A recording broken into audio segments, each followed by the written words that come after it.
अस्सलाम वालेकुम दोस्तों, कैसे हैं आप सब।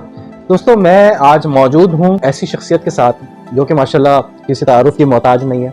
कराची भर में इनका नाम जाना जाता है, पहचाना जाता है। कराची का कोई भी रियल एस्टेट एजेंट हो, बिल्डर हो, माशाल्लाह इनको हर कोई जानता है। इकबाल प्रॉपर्टी एडवाइज़र के नाम से आप जाने जाते हैं। आप यकीन करें, मैं गुज़िश्ता 5 से 6 महीनों से इस कोशिश में था कि किसी तरीके से इकबाल भाई थोड़ा सा टाइम निकालें और मैं उनका इंटरव्यू करूं। फाइनली आज वो दिन आ पहुंचा है और मेरे साथ मौजूद है जनाब मोहम्मद इकबाल साहब। अस्सलाम वालेकुम इकबाल साहब, कैसे हैं आप? वालेकुम अस्सलाम, फर्स्ट क्लास। और सर काम वगैरह कैसा चल रहा है? अल्लाह का शुक्र है। कितने अरसे से आप इस फील्ड से वाबस्ता हैं? मैं 22 साल से प्रॉपर्टी का काम कर रहा हूँ।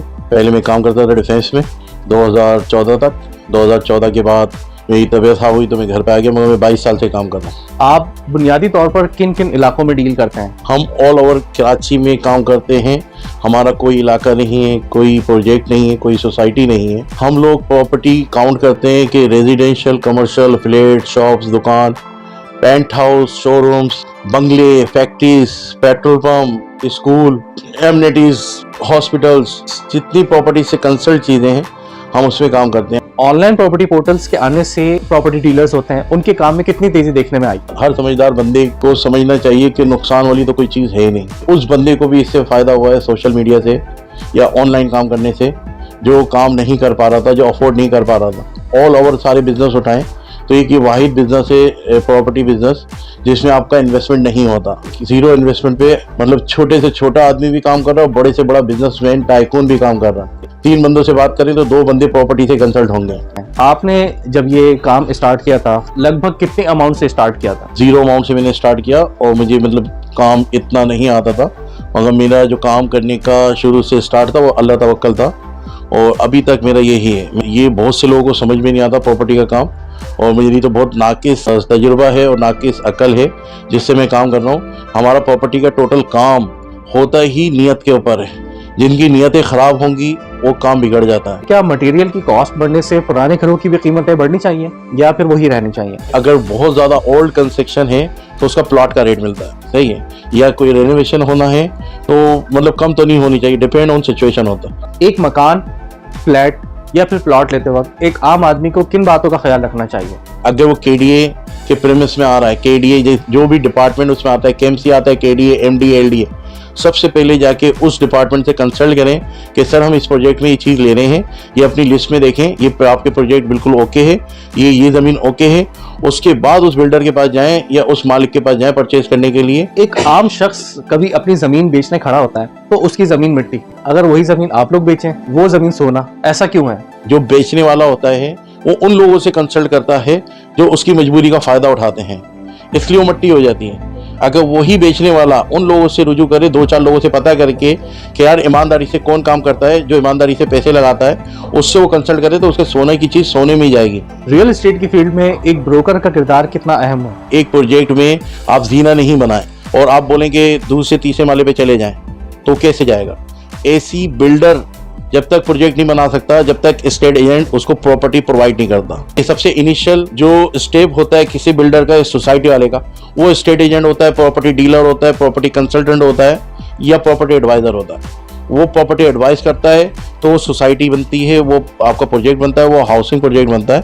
मौजूदा हुकूमत की रियल एस्टेट से मुतालिक जो पॉलिसी है, आप उससे किस हद तक मुतमईन है? ये अप एंड डाउन होती हैं सारी, मतलब ये कि जो इश्यूज होंगे गवर्नमेंट के, जो रूल ऑफ रेगुलेशंस लगती हैं, कानून लागू होते हैं कि अभी लीज बंद कर दी थी बीच में, हाई राइज बंद कर दी थी, कमर्शियल्स बंद कर दिए थे। देखिए प्रॉपर्टी का काम रोकने से मतलब बहुत प्रॉब्लम होती है क्योंकि इससे 70 इंडस्ट्रियाँ चलती हैं। 70 इंडस्ट्रीज का मतलब होता है आपका पूरा मतलब मशीनरी, पूरा मतलब पाकिस्तान जिसको चलता है ना, वो आपका टेक्सटाइल भी बाद में आता है, सबसे पहले प्रॉपर्टी आता है। इस वक्त आप किन किन प्रोजेक्ट्स पे डील कर रहे हैं? मैं अगर ऑल ओवर कराची या फिर सिंध की बात करूं तो कराची, इस्लामाबाद, पेशावर में जितने टॉप मोस्ट मेगा प्रोजेक्ट्स हैं उसमें हम लोग मतलब ये कि इन हैं, किसी न किसी रिलेशन से हम लोग उनका माल मार्केट में बेच रहे हैं अपने इन्वेस्टरों को। जिस तरीके से आप माशाल्लाह काम कर रहे हैं, एक ही जगह पे रह के इतने सालों से, आप उन डिसेबल लोगों के लिए भी लेसन है जो लोग डिसेबल होते हैं लेकिन उसके बावजूद भी वो कोई काम नहीं करते। वो अपने आप को ऐसा समझ लेते हैं कि भाई अब मैं तो किसी काम का नहीं रहा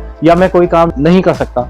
आप उन लोगों के लिए एक जीती जागती मिसाल है। ये आपने बहुत अच्छा क्वेश्चन करा मेरे से। अपने ऐसे दोस्तों को जो मतलब मेरे पास आते हैं, जो मुझसे डिस्कस करते हैं कि यार हम 2 साल से काम कर रहे हैं प्रॉपर्टी का, हम 6 महीने से काम कर रहे हैं प्रॉपर्टी का, हमारा काम नहीं हो रहा, हमारे कॉन्टैक्ट्स नहीं है, हम किसी को जानते ही नहीं है परचेजर को, हमारे पास इन्वेस्टर नहीं है। तो मैं उनको बोलता हूँ कि यार आप मुझसे नसीहत लो, मैं अल्लाह तवक्कल काम कर रहा हूँ, मैं 5 टाइम की नमाज़ पढ़ रहा हूँ। 2015 में वेंटिलेटर पे चला गया था, मैं बीमार हो गया था बहुत, मेरे को कार्बन ऑक्साइड का मसला हो गया था, मैं सूझ गया था, मतलब मेरे को कार्बन ऑक्साइड नहीं हो रहा था खारिज, मगर मैं 6 महीने बेड पे पड़ा था। मगर मैंने अपनी खुद व्हील पावर जनरेट करी। 2016 से बेड पे बैठा हूँ, मैं अपने कमरे से बाहर नहीं जा सकता, मैं बैठ के ही नमाज पढ़ता हूँ, बैठ के ही काम करता हूँ। अल्लाह का लाख लाख जितना शुक्र अदा करूँगा मैं। देखो मैं जब यहाँ पे बैठ के काम कर सकता हूँ पूरे कराची में, इस्लामाबाद में, पेशावर में, दुबई में, तो आप लोग क्यों नहीं कर सकते? आप लोग तो एक छोटे छोटे इलाके को कर रहे हो। मेरा कोई बैकग्राउंड ऐसा नहीं है, मेरे कोई कॉन्टैक्ट ऐसे नहीं थे, मगर आप सच्चा काम करें, आपके खुद कॉन्टैक्ट बढ़ते हैं। आपकी जो मार्केटिंग टीम है वो किस तरीके से काम कर रही है और उनके काम का लेवल क्या है? देखिए हमारी मार्केटिंग टीमें हैं, टीम नहीं है।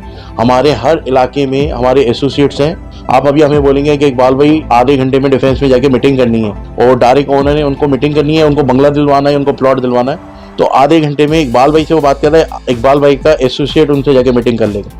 आप बोलेंगे लांडी में मीटिंग करनी है, हमारा लांडी में आधे घंटे में जाके एसोसिएट मीटिंग भी करेगा, उनको डायरेक्ट पेपर भी दिखाएगा, मतलब ये कि सेटिस्फाई करेगा। मैंने सुना है कि आप रियल एस्टेट एजेंट के तस्वुर को चेंज करना चाहते हैं, लेकिन किस तरह?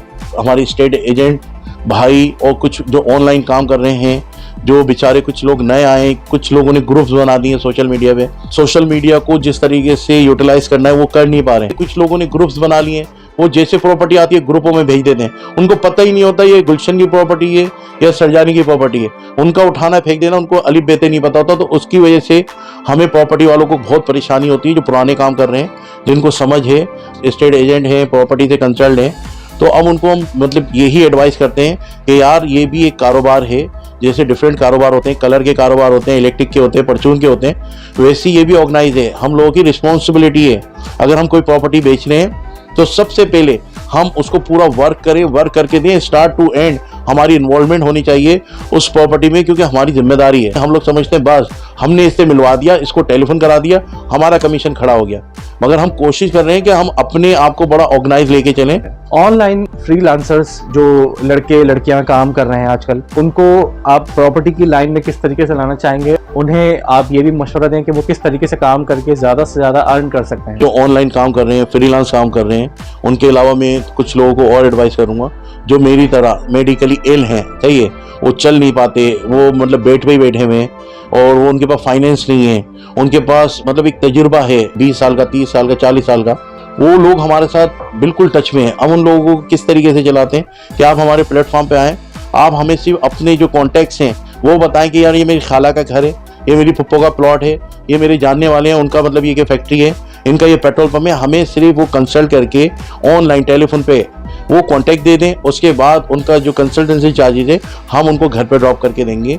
हर कोई हमारे साथ ऑनलाइन काम कर रहा है। कितनी लड़कियां हैं, कितने मेडिकल से कंसल्ट हैं, वकील लोग हैं जो हमारे साथ टच में, आर्मी वाले हैं, एक्स आर्मी मैन हैं, जो कारोबार नहीं कर सकते, जिनके पास पैसा नहीं है, उनको हम ये एडवाइस करते हैं कि यार आप घर पे बैठे, मैं भी बैठा हूँ घर पे, मैं अपनी मिसाल देता हूँ, मैं भी तो घर पे बैठ के टेलीफोन पे काम कर रहा हूँ पूरे कराची में। कराची जैसे शहर में एक आम आदमी के लिए घर लेना कितना मुश्किल हो गया है, या फिर बना दिया गया है? अभी गुज़िश्ता 2 साल पहले तो फिर भी कुछ लोग सोच सकते थे, लोन लेके चीजें करके लोग ले रहे थे। जो बिल्डर मतलब कराची में काम कर रहे थे वो फेडअप हो गए बेचारे, उन्होंने जो 8 महीने पहले बुकिंग पकड़ी हुई थी वो फुलफिल नहीं कर पा रहे हैं। 8 महीने के बाद जो सरिये का रेट डबल हुआ है, सीमेंट का रेट डबल हुआ है, तो उसकी वजह से फिजिबल ही नहीं हो रही। अब जो प्रोजेक्ट बना रहे थे तकरीबन बिल्डर हाउसिंग में आ रहे हैं, क्योंकि उनको फिजिबल ही नहीं हो रहा। इतनी महंगी लैंड, उसके ऊपर इतना महंगा मटेरियल, जब उनको मतलब फिजिबल नहीं हो रहा तो खरीदने वाले को कहाँ से होगा? जो फ्लैट 60 लाख का, 80 लाख का था, वो आज 2.5 करोड़ रुपए का मिल रहा है। आने वाले वक्तों में प्रॉपर्टी के काम का क्या मुस्तकबिल नजर आता है? बहुत ब्राइट मतलब मुस्तकबिल है, हमेशा ब्राइट है। गुज़िश्ता 1 साल पहले का रेट क्या था, अभी क्या है? जब मैंने 2000 में शुरू करा था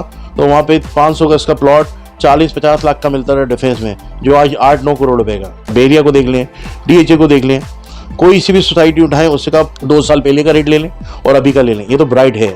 कैसा लगता है जब लोगों से इतनी इज्जत मिलती है, इतना प्यार मिलता है? सर ये सब अल्लाह की मेहर है, और उसके बाद मेरी माँ और बाप की दुआएं। जिसको माँ बाप की दुआएं लगी होती है ना, उसको कोई नहीं रोक सकता।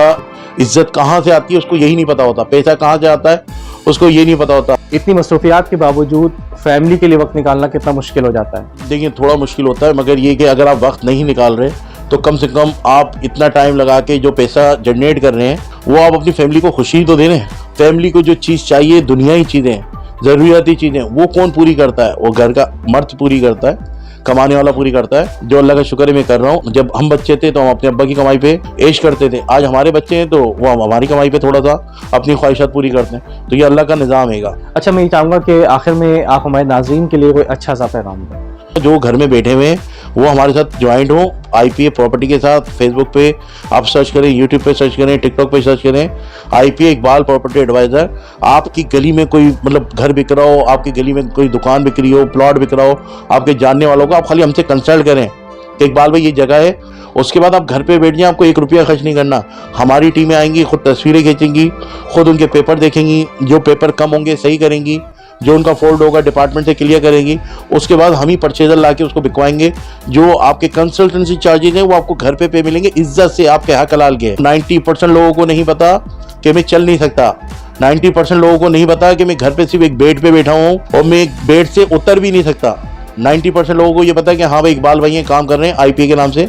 मैं जनाब मोहम्मद इकबाल साहब का इंतहाई शुक्रगुजार हूँ कि उन्होंने अपना कीमती वक्त हमें दिया। अगर आपको ये वीडियो पसंद आई हो तो इसको ज़रूर लाइक करें, शेयर करें और हमारे चैनल को ज़रूर सब्सक्राइब करें। साथ ही आप हमें फेसबुक पर फॉलो करना ना भूलें। कमेंट सेक्शन में अपनी राय से ज़रूर आगाह करें।